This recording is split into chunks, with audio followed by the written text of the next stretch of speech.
Education is one of the blessings of life and one of its necessity. Dear students, dear fellow children, we must work, not fight. Not just the politician in the one leader.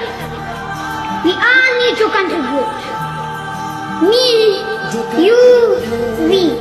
It is our duty. We realize the importance of life when we see darkness. We realize the importance of our voice when we are silent. In the same way, the past 20 years of Waziristan, we realize the importance of pen and books when we saw the guns. Why is it that countries which become strong are so powerful in creating war, but are so weak in bringing peace? Why is it? Why is it that giving guns is so easy, but giving books is so hard? Why is it? Why is it that making tents is so easy, but building walls is so hard?